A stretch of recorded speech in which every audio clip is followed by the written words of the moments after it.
Wow, this debate has really degenerated. Somewhat like the mosquito in the nudist colony, I'm trying to decide where to begin. Well, look, I'm in no way offended by all these quips and so on. This stuff only gets me going. But I do think that the issue here isn't just the government, the American government. It's also a little bit of what the American founders stood for. And as libertarians, you believe they stood for liberty. As conservatives, we believe they stood for liberty. That's why we're trying to conserve that.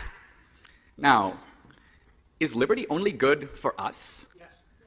And if so, we celebrate, we have to distinguish, you may say, the unprincipled libertarian, who believes in it only for me, from the principled libertarian, which would be the American founders, who believed that liberty was a universal aspiration. Now, all men are created equal. Not just all Americans, all men. Go read it up. Now, this idea of 9/11 is a police action. Let's go get the guys who did 9/11. Memo to our opponents. The guys who did 9/11 are all dead. So if that's the war on terror as they see it, they may as well declare it over. What about all the hundreds of thousands of people coming out of the madrasas and the mosques, signing up for jihad, committing bombings all over the world? This is a little bit of a bigger problem, and George Bush, dumb as he is, at least realizes that. Now, this idea that we should pull all our troops home from everywhere and get involved nowhere, I mean, it's one thing if our opponents disagreed about Iraq, but if you took this idiotic principle and applied it over the past 10 or 50 or 100 years, is it the idea that if FDR doesn't like Hitler, he should go choke him himself? Yeah. Okay. I'm facing opponents who insist on imploding themselves. I don't have to really defeat them. All right. Blowback. Look, foreign policy is ultimately about the principle of the lesser evil. You sometimes ally with the bad guy to get rid of the worst guy. In World War II, we allied with the really bad guy, Stalin, because Hitler posed a greater threat at the time. We've heard all kinds of nonsense. We sold Saddam those weapons of mass destruction. In fact, we sold Saddam nothing. The United States diplomatically tilted to Saddam in the 80s, but why? Because it was the time of the Iran-Iraq war. The guy on the other side was Khomeini, who posed then, and I would argue poses now, a greater threat at the time. What about this idea about blowback? This is actually, I think, a case where our opponents have accidentally stumbled upon the truth.